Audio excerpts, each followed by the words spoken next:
ಎಲ್ರಿಗೂ ನಮಸ್ಕಾರ. Welcome back to my YouTube channel. ಇವತ್ತು ನಾನು ನಿಮಗೆ ಊರುಗಳ ಕಡೆ ಅಂದರೆ ಹಳ್ಳಿಗಳ ಕಡೆ ಸಿಗುವಂಥ ಗುಡ್ಡೆ ಮಾಂಸನ ಯೂಸ್ ಮಾಡಿಕೊಂಡು ಹೇಗೆ ನಾಟಿ ಸ್ಟೈಲಲ್ಲಿ ರುಚಿಕರವಾದ ಮಟನ್ ಸಾಂಬಾರು ಮಾಡ್ಕೊಳ್ಬೋದು ಅಂತೇಳಿ ಇವತ್ತಿನ ವೀಡಿಯೋದಲ್ಲಿ ತಿಳಿಸ್ಕೊಡ್ತಾ ಇದ್ದೀನಿ. ಈ ಗುಡ್ಡೆ ಮಾಂಸದಲ್ಲಿ ಆಲ್ಮೋಸ್ಟ್ ಎಲ್ಲ ರೀತಿಯಾದ ಮಟನ್ ಮಿಕ್ಸ್ ಆಗಿರುತ್ತೆ. ತಲೆಕಾಲಾಗಿರ್ಬೋದು, ಮತ್ತು ಏನು ನಾವು ಬೋಟಿಗೆ ಯೂಸ್ ಮಾಡ್ತೀವಿ ಆ ರೀತಿಯಾದ ಪೀಸ್ಗಳಾಗಿರ್ಬೋದು, ಎಲ್ಲ ರೀತಿಯಾದ ಮಟನ್ ಇಲ್ಲಿ ನಮಗೆ ಮಿಕ್ಸ್ ಆಗಿರುತ್ತೆ. ಸೊ ಇಲ್ಲಿ ನಾನು 1 kg ಗುಡ್ಡೆ ಮಾಂಸನ ಉಪಯೋಗಿಸ್ಕೊಂಡು ಹೇಗೆ ನಾಟಿ ಸ್ಟೈಲಲ್ಲಿ ರುಚಿಕರವಾದ ಮಟನ್ ಸಾಂಬಾರು ಮಾಡ್ಕೊಳ್ಬೋದು ಅಂತೇಳಿ ಇವತ್ತಿನ ವಿಡಿಯೋದಲ್ಲಿ ತಿಳಿಸ್ಕೊಡ್ತಾ ಇದ್ದೀನಿ. ನೋಡ್ಬೋದು ನೀವಿಲ್ಲಿ ತಲೆಕಾಲು ಮಾಂಸ, ಎಲ್ಲ ರೀತಿಯಾದ ಮಾಂಸ ಇಲ್ಲಿ ಮಿಕ್ಸ್ ಆಗಿರುತ್ತೆ. ಸೊ ಇದನ್ನು ಉಪಯೋಗಿಸ್ಕೊಂಡು ನಾವು ನಾಟಿ ಸ್ಟೈಲಲ್ಲಿ ಹಳ್ಳಿಗಳ ಕಡೆ ಮಾಡುವಂಥ ರುಚಿಕರವಾದ ಮಟನ್ ಸಾಂಬಾರನ್ನ ನಾನು ನಿಮಗೆ ಇಲ್ಲಿ ತೋರಿಸ್ಕೊಡ್ತಾ ಇದ್ದೀನಿ. ಇದು ತುಂಬ ಟೇಸ್ಟಿಯಾಗಿರುತ್ತೆ ಮತ್ತು ತುಂಬ ರುಚಿಯಾಗಿರುತ್ತೆ. ನೀವು ಯಾವುದ್ರ ಜೊತೆನೂ ಕೂಡ ಕಾಂಬಿನೇಷನ್ ಮಾಡ್ಬೋದು. ಇಡ್ಲಿ ಆಗಿರ್ಬೋದು, ದೋಸೆ ಆಗಿರ್ಬೋದು, ಮುದ್ದೆ ಆಗಿರ್ಬೋದು. ಸೊ ಎಲ್ಲದಕ್ಕೂ ಒಳ್ಳೆ ಕಾಂಬಿನೇಷನ್ ಆಗಿರುತ್ತೆ. ಮೊದಲಿಗೆ ಒಂದು ಮಿಕ್ಸರ್ ಜಾರ್ನ ತೊಗೊಂಡು ನಾವಿಲ್ಲಿ ಮಸಾಲೆಗಳನ್ನು ರುಬ್ಕೊಳ್ಬೇಕಾಗತ್ತೆ. ಮೊದಲಿಗೆ ನಾನಿಲ್ಲಿ ಕಾಯಿ ಚೂರುಗಳನ್ನು ಹಾಕ್ಕೊಳ್ತಾ ಇದ್ದೀನಿ. ನಾನಿಲ್ಲಿ ಅರ್ಧ ಹೋಳಿನಷ್ಟು ಕಾಯಿನ ಹಾಕ್ಕೊಂಡು ಮೊದಲಿಗೆ ನುಣ್ಣಗೆ ರುಬ್ಕೊಳ್ಬೇಕು.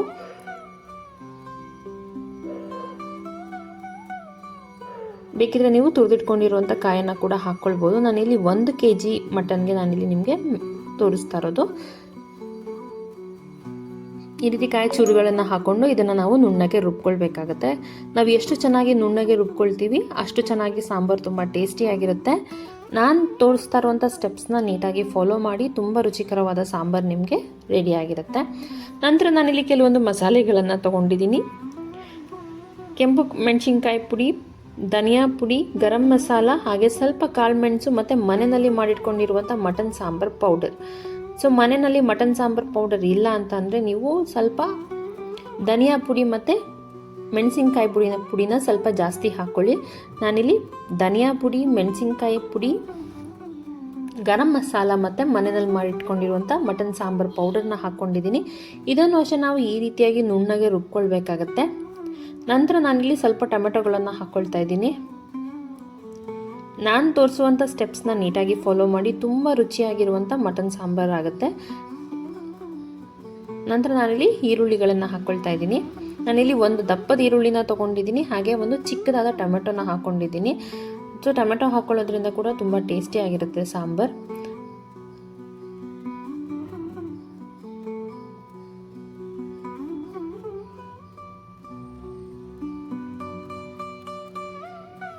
ನಾನಿಲ್ಲಿ ಒಂದು ದಪ್ಪದ ಈರುಳ್ಳಿ ತೊಗೊಂಡಿದ್ದೀನಿ, ಟೊಮೆಟೊ ತೊಗೊಂಡಿದ್ದೀನಿ ಒಂದು ಚಿಕ್ಕದಾಗಿ, ಹಾಗೆ ನಾನಿಲ್ಲಿ ಸ್ವಲ್ಪ ಶುಂಠಿಯನ್ನು ಹಾಕ್ಕೊಳ್ತಾ ಇದ್ದೀನಿ. ನಂತರ ನಾನಿಲ್ಲಿ ಸ್ವಲ್ಪ ಬೆಳ್ಳುಳ್ಳಿಗಳನ್ನು ಹಾಕ್ಕೊಳ್ತಾ ಇದ್ದೀನಿ. ನಾನಿಲ್ಲಿ ಒಂದು ಚಿಕ್ಕದಾದ ಬೆಳ್ಳುಳ್ಳಿನ ತೊಗೊಂಡಿದ್ದೀನಿ, ಒಂದು ಫುಲ್ ಬೆಳ್ಳುಳ್ಳಿ, ಸ್ವಲ್ಪ ಶುಂಠಿ, ಒಂದು ಚಿಕ್ಕದಾದ ಟೊಮೆಟೊ, ಒಂದು ದಪ್ಪದ ಈರುಳ್ಳಿ, ಇದಿಷ್ಟನ್ನು ಹಾಕ್ಕೊಂಡು ನಾವು ಈ ರೀತಿಯಾಗಿ ನುಣ್ಣಗೆ ರುಬ್ಕೊಳ್ಬೇಕಾಗತ್ತೆ. ನಾವು ಎಷ್ಟು ನುಣ್ಣಗೆ ರುಬ್ಕೊಳ್ತೀವಿ ಅಷ್ಟು ರುಚಿಯಾಗಿ ಸಾಂಬಾರು ರೆಡಿ ಆಗುತ್ತೆ. ಇವಾಗ ಮಸಾಲೆ ರೆಡಿ ಆಗಿದೆ. ಬನ್ನಿ ಇವಾಗ ಸಾಂಬಾರು ಹೇಗೆ ಮಾಡೋದು ಅಂತೇಳಿ ತಿಳಿಸ್ಕೊಡ್ತಾ ಇದ್ದೀನಿ. ಮೊದಲಿಗೆ ಒಂದು ಕುಕ್ಕರ್ನ ಬಿಸಿಗೆ ಇಟ್ಕೊಂಡು ಅದಕ್ಕೆ ನಾನಿಲ್ಲಿ ಸ್ವಲ್ಪ ಎಣ್ಣೆ ಮತ್ತು ಸ್ವಲ್ಪ ತುಪ್ಪವನ್ನು ಹಾಕ್ಕೊಳ್ತಾ ಇದ್ದೀನಿ. ಇದು ನಿಮಗೆ ಆಪ್ಷನಲ್. ಬೇಕಿದ್ರೆ ತುಂಬ ಮಟನ್ನಲ್ಲಿ ತುಂಬ ಚರ್ಬಿ ಇದೆ ಅಂತ ಹೇಳಿದ್ರೆ ನೀವು ಆದಷ್ಟು ಎಣ್ಣೆನ ಕಮ್ಮಿ ಉಪಯೋಗಿಸಿ.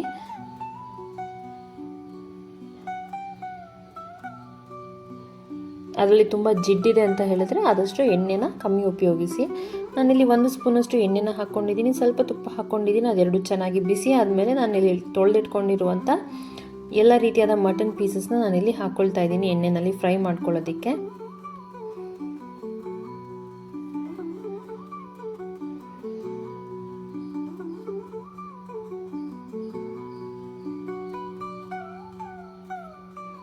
ಸೊ ನಾನೀಗ ಆಲ್ರೆಡಿ ಹೇಳಿರೋದ್ರಿಂದ ಇಲ್ಲಿ ಎಲ್ಲ ರೀತಿಯಾದ ಮಟನ್ ಪೀಸಸ್ ಮಿಕ್ಸ್ ಆಗಿರೋದ್ರಿಂದ ಸಾಂಬಾರು ತುಂಬ ಟೇಸ್ಟಿಯಾಗಿರುತ್ತೆ ಮತ್ತು ತುಂಬ ರುಚಿಯಾಗಿ ಬರುತ್ತೆ. ಮತ್ತು ನಾನು ತೋರಿಸ್ತಾ ಇರೋ ಸ್ಟೆಪ್ಸ್ನ ಫಾಲೋ ಮಾಡಿ ನೀವು ಮತ್ತೆ ಇದೇ ಸ್ಟೆಪ್ಸ್ನ ಫಾಲೋ ಮಾಡಿ ಮಾಡ್ಕೊಳ್ತೀರಾ, ಅಷ್ಟು ರುಚಿಯಾಗಿ ಬರುತ್ತೆ. ಈ ರೀತಿಯಾಗಿ ಎಲ್ಲ ವಾಶ್ ಮಾಡಿ ಇಟ್ಕೊಂಡಿರುವಂಥ ಮಟನ್ ಪೀಸಸ್ನ ನಾವಿಲ್ಲಿಗೆ ಆ್ಯಡ್ ಮಾಡ್ಕೊಳ್ಬೇಕು. ಸೊ ಅದು ಹಾಗೆ ಎಣ್ಣೆಯಲ್ಲಿ ಒಂದು 2 ನಿಮಿಷ ಹಾಗೆ ನಾವು ಅದನ್ನು ಏನನ್ನು ಟಚ್ ಮಾಡದೆ ಅದು ಹಾಗೆ ಎಣ್ಣೆಯಲ್ಲಿ ಸ್ವಲ್ಪ ಲೈಟಾಗಿ ಫ್ರೈ ಆಗಬೇಕು. ಅದರಲ್ಲಿರುವಂಥ ಹಸಿ ವಾಸನೆ ಎಲ್ಲ ಚೆನ್ನಾಗಿ ಹೋಗಬೇಕು.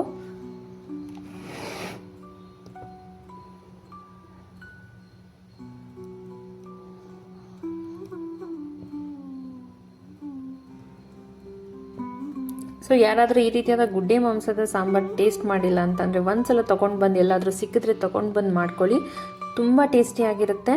ನಂತರ ನಾನಿಲ್ಲಿ ರುಚಿಗೆ ತಕ್ಕಷ್ಟು ಉಪ್ಪನ್ನು ಹಾಕ್ಕೊಳ್ತಾ ಇದ್ದೀನಿ.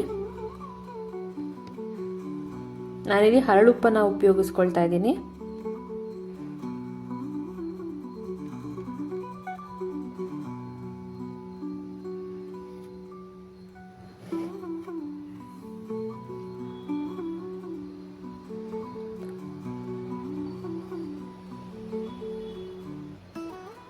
ಸೊ ಈ ರೀತಿ ನಂತರ ನಾನಿಲ್ಲಿ ಸ್ವಲ್ಪ ಅರಿಶಿಣದ ಪುಡಿನ ಹಾಕ್ಕೊಳ್ತಾ ಇದ್ದೀನಿ.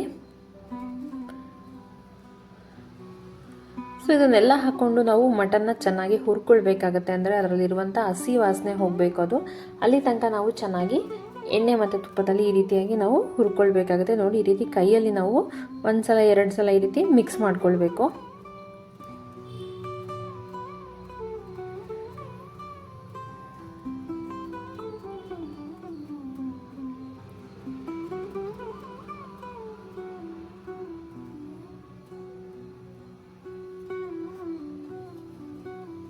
ಸೊ ನಿಮಗೆ ಎಲ್ಲಾದರೂ ಈ ರೀತಿಯಾದ ಗುಡ್ಡೆ ಮಾಂಸ ಸಿಗುತ್ತೆ ಅಂದರೆ ಖಂಡಿತ ಮಿಸ್ ಮಾಡಿಬಿಡಿ, ಇದನ್ನು ತೊಗೊಂಡು ಬಂದು ಮಾಡ್ಕೊಳ್ಳಿ, ಬಹಳ ರುಚಿಯಾಗುತ್ತೆ.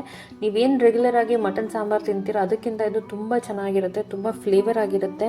ಎಲ್ಲ ರೀತಿಯಾದ ಮಟನ್ ಮಿಕ್ಸ್ ಆಗಿರೋದ್ರಿಂದ ನಿಮಗೆ ತುಂಬ ರುಚಿಕರವಾಗಿರುತ್ತೆ. ಸಾಂಬಾರು ತುಂಬ ಟೇಸ್ಟಿಯಾಗಿರುತ್ತೆ. ನೋಡಿ, ಈ ರೀತಿಯಾಗಿ ಅದು ಕಲರ್ ಚೇಂಜ್ ಆಗಬೇಕು, ಅಲ್ಲಿ ತನಕ ನಾವು ಚೆನ್ನಾಗಿ ಮಿಕ್ಸ್ ಮಾಡಿಕೊಂಡು ಈ ರೀತಿ ಹುರ್ಕೊಳ್ಬೇಕಾಗತ್ತೆ.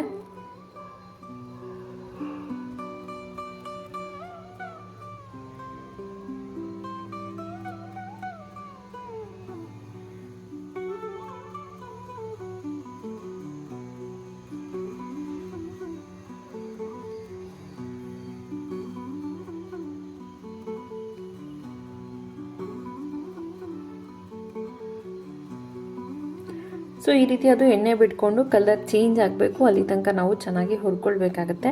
ನಂತರ ನಾವೀಗ ಏನು ರುಬ್ಬಿಟ್ಕೊಂಡಿದ್ದೀವಲ್ಲ ಮಸಾಲೆ, ಆ ಮಸಾಲೆನ ಇದಕ್ಕೆ ಆ್ಯಡ್ ಮಾಡಿಕೊಂಡು ನಾವು ಹಾಕಿರುವಂಥ ಮಸಾಲೆದು ಹಸಿ ವಾಸನೆ ಹೋಗೋ ತನಕ ಚೆನ್ನಾಗಿ ಅದನ್ನು ಕೂಡ ನಾವು ಹುರ್ಕೊಳ್ಬೇಕಾಗತ್ತೆ. ಅಂದರೆ ಎಣ್ಣೆಯಲ್ಲಿ ಅದನ್ನು ಚೆನ್ನಾಗಿ ಫ್ರೈ ಮಾಡಿಕೊಂಡು ಮತ್ತು ನಾವು ಹಾಕಿರುವಂಥ ಮಸಾಲೆನ ಮಟನ್ಸ್ ಎಲ್ಲ ಅಬ್ಸರ್ವ್ ಮಾಡ್ಕೋಬೇಕು, ಅಲ್ಲಿ ತನಕ ನಾವು ಈ ರೀತಿ ಚೆನ್ನಾಗಿ ಮಿಕ್ಸ್ ಮಾಡಿ ಅದರದ್ದು ಹಸಿ ವಾಸನೆ ಹೋಗೋ ತನಕ ಹುರ್ಕೊಳ್ಬೇಕು. ನೋಡಿ, ಈ ರೀತಿ ನೀಟಾಗಿ ಮಿಕ್ಸ್ ಮಾಡಿಕೊಂಡು ಮಸಾಲೆದು ಮತ್ತು ಮಟನ್ದು ಎರಡೂದು ಹಸಿ ವಾಸನೆ ಚೆನ್ನಾಗಿ ಹೋಗಬೇಕು, ಅಲ್ಲಿ ತನಕ ನಾವು ಈ ರೀತಿಯಾಗಿ ಫ್ರೈ ಮಾಡ್ಕೋಬೇಕು. ಅದು ಎಣ್ಣೆ ಬಿಟ್ಕೊಂಡು ಬರಬೇಕು, ಅಲ್ಲಿ ತನಕ ನಾವು ಅದನ್ನು ಬೇಯೋದಕ್ಕೆ ಬಿಡಬೇಕು.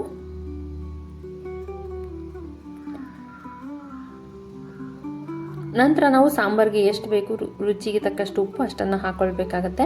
ನಾನು ಈ ಹಿಂದೆ ಉಪ್ಪನ್ನು ಹಾಕಿದ್ದೆ, ಅದು ಮಟನ್ ಹುರ್ಕೊಳ್ಳೋದಕ್ಕೆ ಎಷ್ಟು ಅಗತ್ಯ ಇತ್ತು ಅಷ್ಟು ಉಪ್ಪನ್ನು ನಾನು ಆವಾಗ ಹಾಕ್ಕೊಂಡಿದ್ದೆ. ಇವಾಗ ನಾನು ಮಸಾಲೆ ಸೇರಿಸಿದ ನಂತರ ಸಾಂಬಾರಿಗೆ ಎಷ್ಟು ಉಪ್ಪಿನ ಅವಶ್ಯಕತೆ ಇದೆ ಅಷ್ಟು ಉಪ್ಪನ್ನು ನಾನಿಲ್ಲಿ ಹಾಕ್ಕೊಂಡಿದ್ದೀನಿ.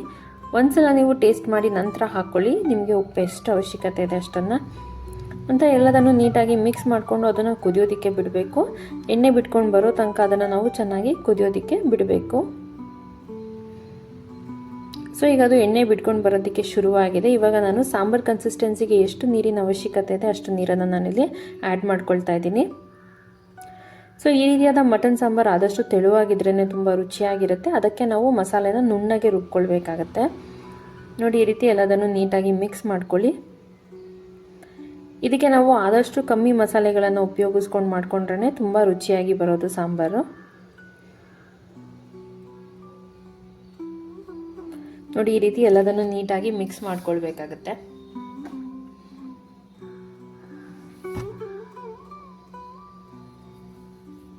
ಸೊ ಈ ರೀತಿ ಎಲ್ಲದನ್ನು ನೀಟಾಗಿ ಮಿಕ್ಸ್ ಮಾಡಿಕೊಂಡು ಅದನ್ನು ನಾವು ಕುದಿಯೋದಕ್ಕೆ ಬಿಡಬೇಕು.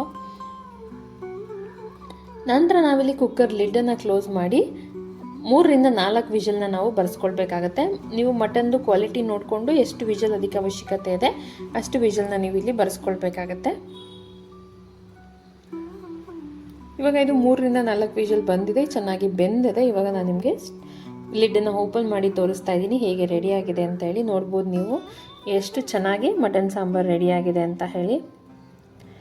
ಆದಷ್ಟು ಕಡಿಮೆ ಮಸಾಲೆಗಳನ್ನು ಉಪಯೋಗಿಸ್ಕೊಂಡು ಈ ರೀತಿಯಾಗಿ ರುಚಿಕರವಾದ ಗುಡ್ಡೆ ಮಾಂಸದ ಸಾಂಬಾರನ್ನ ಮಾಡ್ಕೊಳ್ಳೋದನ್ನು ನಾನು ನಿಮಗೆ ಇವತ್ತು ತಿಳಿಸ್ಕೊಟ್ಟಿದ್ದೀನಿ. ನೀವು ಇದೇ ರೀತಿ ಗುಡ್ಡೆ ಮಾಂಸನ ತರಿಸ್ಕೊಂಡು ಒಂದ್ಸಲ ಟ್ರೈ ಮಾಡಿ ಹೇಗೆ ಬಂತಂತ ಹೇಳಿ ನನಗೆ ಕಮೆಂಟ್ ಸೆಕ್ಷನಲ್ಲಿ ತಿಳಿಸಿ. ತುಂಬ ರುಚಿಕರವಾಗಿರುತ್ತೆ. ಇದು ಮುದ್ದೆಗೆ, ಇಡ್ಲಿಗೆ, ದೋಸೆಗೆ ಎಲ್ಲದಕ್ಕೂ ಒಳ್ಳೆ ಕಾಂಬಿನೇಷನ್ ಅಂತಲೇ ಹೇಳ್ಬೋದು. ನೀವು ಟ್ರೈ ಮಾಡಿ, ಹಾಗೆ ಹೇಗೆ ಬಂತಂತ ಹೇಳಿ ನನಗೆ ಕಮೆಂಟ್ ಸೆಕ್ಷನಲ್ಲಿ ತಿಳಿಸಿ. ನನ್ನ ಚಾನಲ್ನ ಸಬ್ಸ್ಕ್ರೈಬ್ ಮಾಡಿ. Thank you.